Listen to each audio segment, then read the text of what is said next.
Welcome to the sacred space with Dr. Nicha, where your body remembers what safety feels like. Breathe, soften, receive.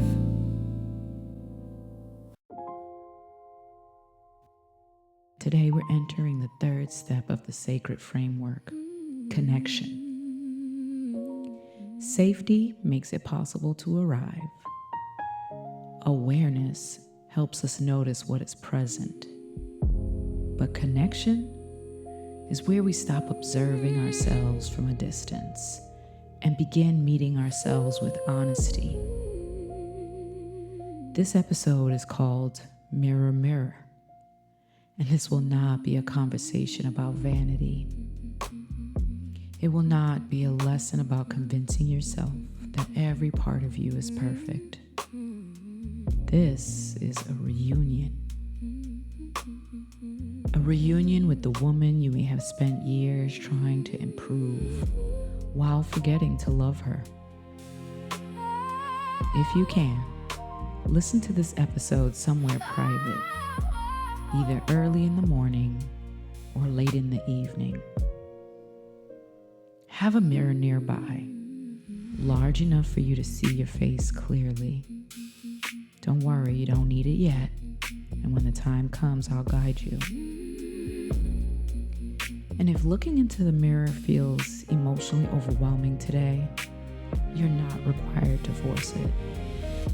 You may simply soften your gaze, look at a photo, place a hand over your heart, or just simply listen. Connection is an invitation. It is never a punishment. Mirror, mirror on the wall, when did I stop seeing myself at all?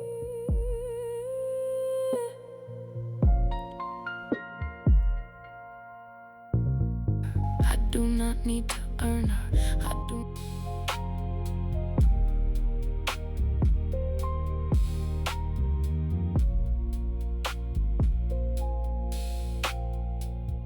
There was a woman who stood in front of the same mirror every morning. She checked her face, adjusted her clothing, studied the tiredness under her eyes. She noticed what looked different, what looked older, what needed to be covered, controlled, or corrected. She used the mirror to make sure she was ready to be seen. But she never really saw herself. The mirror had become a performance review. Was she polished enough, thin enough, young enough, calm enough, successful enough, desirable enough, easy enough to love? She did not enter the mirror alone.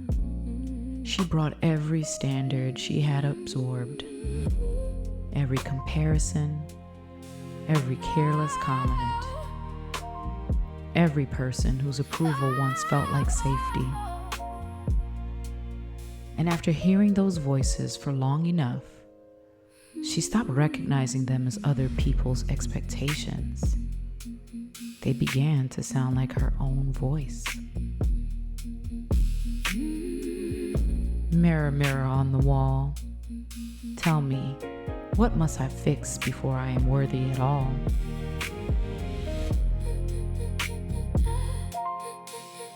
Not need to prove I am worthy.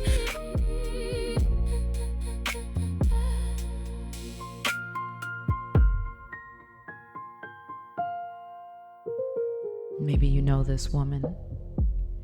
Maybe you have been this woman. You can build an entire life while remaining disconnected from the person living it. You can achieve things your younger self once prayed for and still feel as though you have not earned the right to rest inside your own life. You can become skilled at reading every room, while losing the ability to read yourself. I know something about being visible and still not feeling fully seen. I've learned how to walk into rooms where competence mattered more before comfort. Rooms where I understood that I needed to be prepared, precise, credible, and strong. I learned how to carry responsibility, how to care for people, how to solve problems, how to lead, how to keep moving when parts of me were asking to slow down. And there were seasons when, if you would have asked me who I was, I could have given you a beautiful list. A physician assistant, a doctor of medical science, a mother, a wife, a clinician, a leader, a woman with vision, a woman other people could depend on. Every answer would have been true. But none of those answers would have told you how far away I sometimes felt from myself. I remember recognizing that I had become very good at presenting the version of me each space required. In professional spaces, I could be authoritative. In difficult moments, I could be composed. When other people needed something, I could become capable almost instantly. But capability can become a hiding place. Because when the world repeatedly celebrates the woman who handles everything, she can begin to believe that being useful is the same as being worthy. She can begin to offer everyone else her presence while giving herself only evaluation. There was a moment when I looked at myself, not casually, but directly, and I realized I knew how to describe every role I played, yet I was still learning how to describe the woman beneath those roles. What did she want when nobody needed anything from her? What made her feel alive, not merely productive? What had she silenced to remain strong, acceptable, or safe? And perhaps the hardest question, had I been waiting for another person, another accomplishment, or another version of my life to give me permission to choose her? That realization did not mean my accomplishments were false. It meant they were not the whole story. The titles were mine. The strength was mine. The service was mine. But the softness was mine too. The longing and the creativity was mine. The part of me that wanted to be held instead of always holding everything together, that was mine too. I did not need to destroy the strong woman to recover the sacred woman. I needed to let them recognize each other. Mirror, mirror on the wall, whose voice do you hear when I criticize myself at all? I only need to meet her.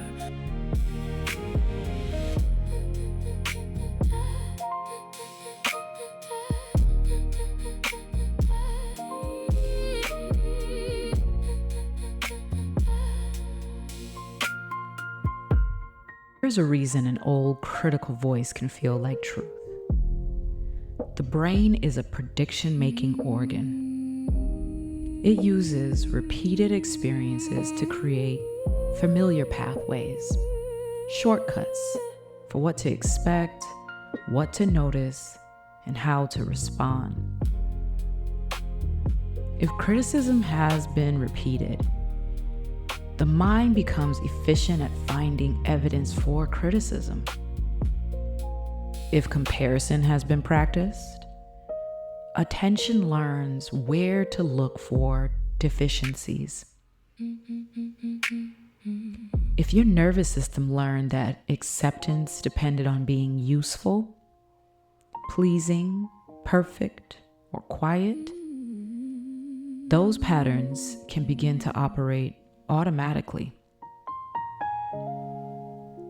Familiar does not mean factual, and automatic does not mean permanent. This is part of the promise of neuroplasticity. The brain remains capable of change through experience, attention, and repetition. One kind sentence in a mirror will not erase years of self-rejection. And I don't want to offer you that kind of shallow promise. But a new relationship is built the same way an old pattern was built, through experiences repeated often enough that the nervous system begins to recognize another possibility. Not forced positivity, not pretending you never struggle. A different kind of attention. Instead of scanning yourself for what is wrong, you practice witnessing what is true. So instead of asking, how do I look? Begin asking, who is here? Need to chase her. Instead of demanding that the woman in the mirror prove her worth, you become the person who refuses to abandon her. Practices and self-compassion suggest that the way we attend to ourselves matters. The mirror can intensify judgment. But when it is paired with a more compassionate, less evaluative way of looking, it can also become a place to practice a different relationship with yourself. The mirror is not the medicine by itself. Your attention is. Sometimes we believe we are trying to become our future self.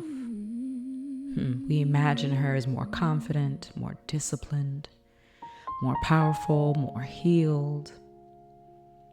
We watch another woman embody something we desire, and we decide she possesses a quality that we lack. But what if envy is sometimes recognition without permission? What if something in you responds to her because she is reflecting a capacity that already exists inside you? You are not seeing proof that you are behind. You are seeing an invitation. The woman you keep waiting to become may not be asking you to chase her. She may be asking you to stop abandoning her. Because self-abandonment rarely announces itself dramatically. Sometimes it simply sounds like, oh, it's not the right time. Sometimes it looks like shrinking your truth so someone else can remain comfortable. Sometimes it's continually asking other people what they see in you because you have stopped trusting your own eyes. Sometimes it's treating your body as a project while ignoring everything it has carried you through. Sometimes it's staying emotionally loyal to an older version of yourself because becoming visible might change who can come with you. Mirror, mirror on the wall, how many times have I left myself to be chosen by them all?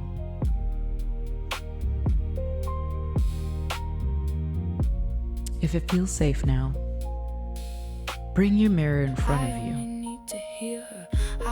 Place it in a place where you don't have to strain. Let your feet meet the floor. Allow your shoulders to drop a bit.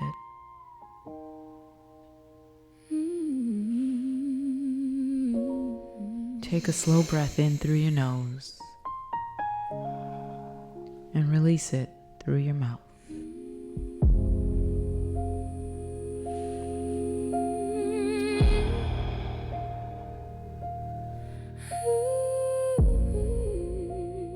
Now, before you look, place one hand over your heart and the other somewhere that helps you feel grounded. Your stomach can be your thigh or the chair beneath you or the bed beneath you. Feel the contact and remind your body, I am here. I am not being graded. I am not being inspected. I am meeting myself.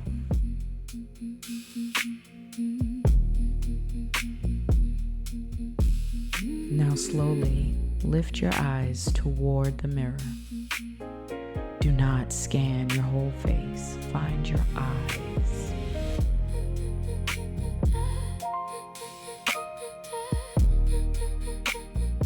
Your mind may try to pull you toward appearance, and that is okay. Notice it without obeying it. Come back to your eyes. Look at the woman who has been present for every day of your life. The only person who has witnessed every version of you from the inside.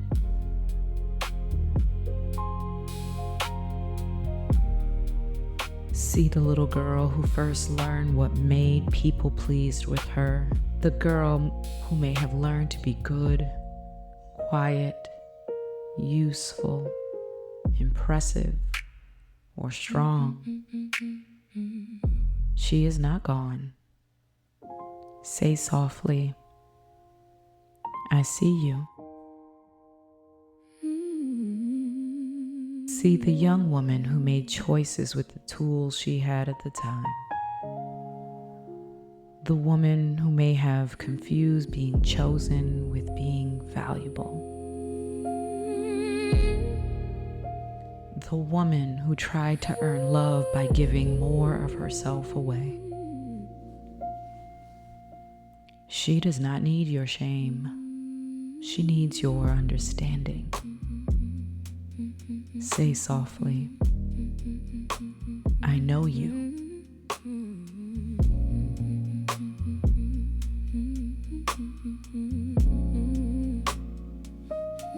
Now, see the woman who survived seasons she once believed would break her. The woman who kept going while nobody could see the weight she carried. The woman whose body stayed with her through fear, disappointment, change, grief, birth, loss, reinvention, and becoming. She is not weak because she became tired. Say softly, I thank you. And now, see the woman you have been imagining in the future. The one who speaks clearly, the one who trusts herself, the one who does not negotiate away her peace to remain connected to people who require her disconnection from herself. The one who creates and leads and rests and receives and allows herself to be fully alive. Look carefully. She is not standing somewhere ahead of you. She is looking back at you.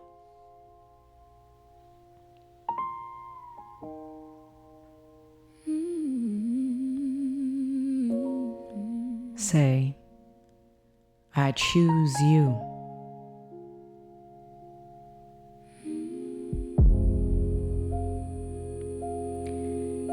If it feels right, lift your hand and place your fingertips against the mirror. Let the hand and the reflection meet yours. No fixing, no bargaining, no promise that you will finally love her when she becomes easier to love. Meet her now. I see you. I know you. I thank you. I choose you.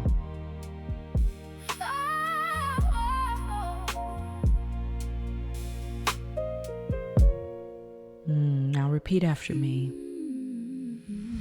I am not behind. I am not too late. I am not the sum of everyone else's expectations. I release the need to earn my own belonging.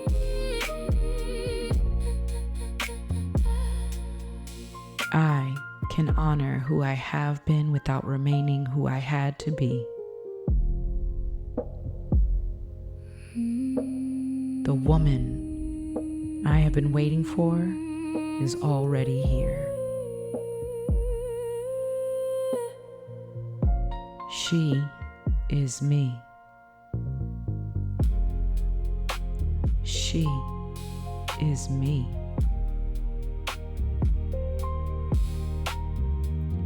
She is me.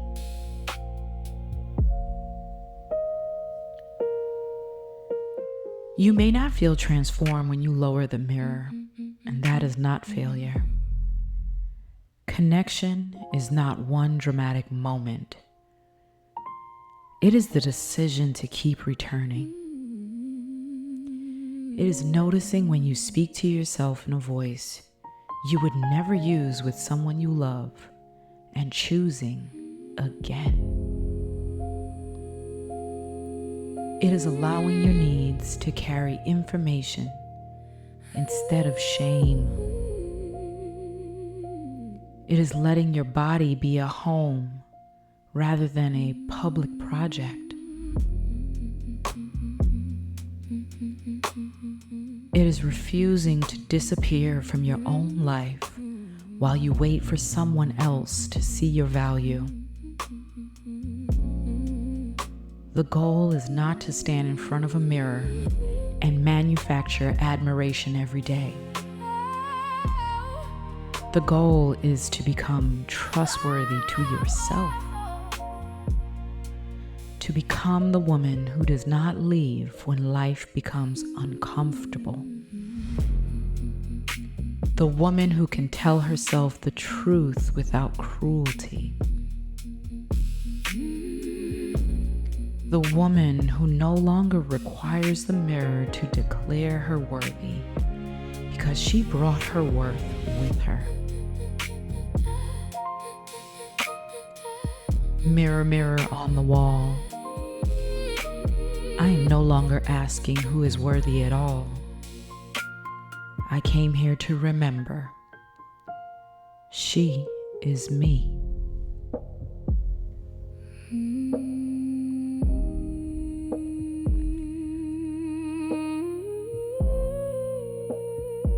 Need to trust she is within.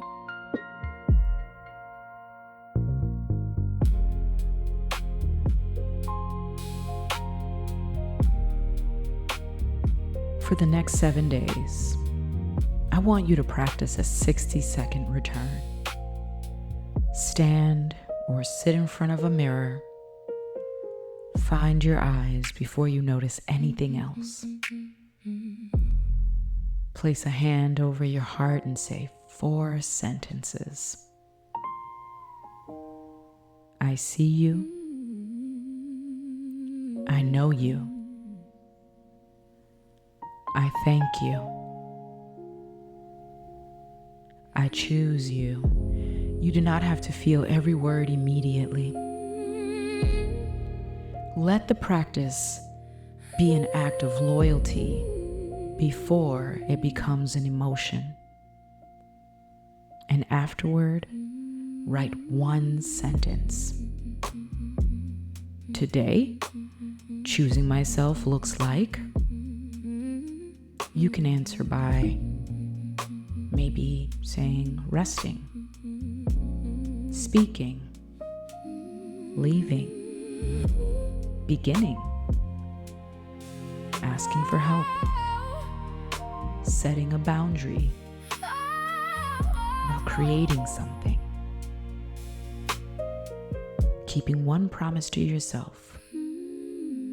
Make it small enough to live, not merely beautiful enough to write.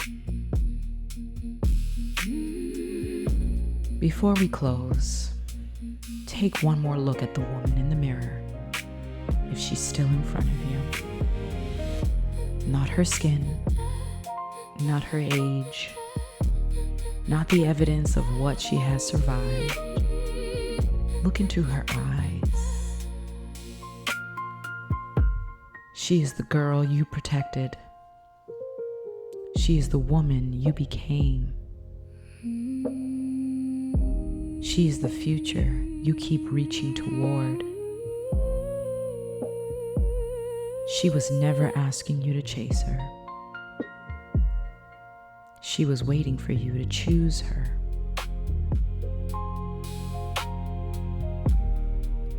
Mirror, mirror on the wall, I fully recognize the woman before me. I see you. I know you. I thank you. I choose you. She is me.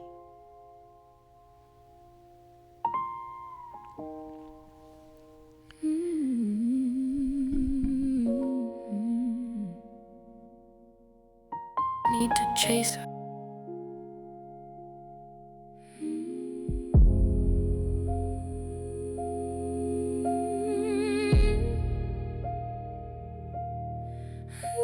If this episode opens something in you, do not rush to close it.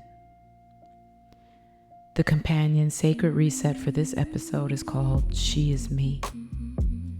It is a musical mantra-based experience created to help you remain with what you recognize here and continue rehearsing a new relationship with yourself.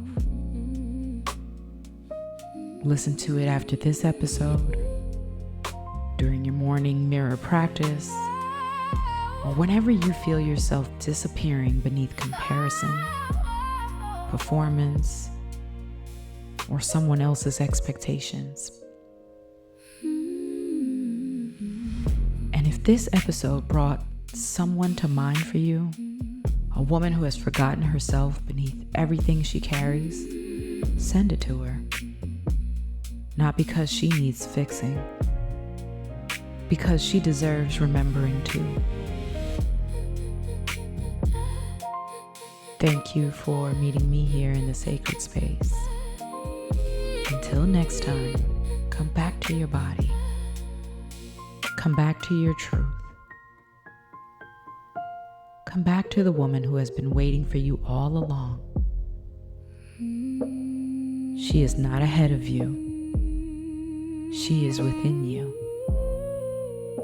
She is you. Thank you for being here. Thank you for choosing yourself today. I'm Dr. Nicha, and I'll meet you back here in the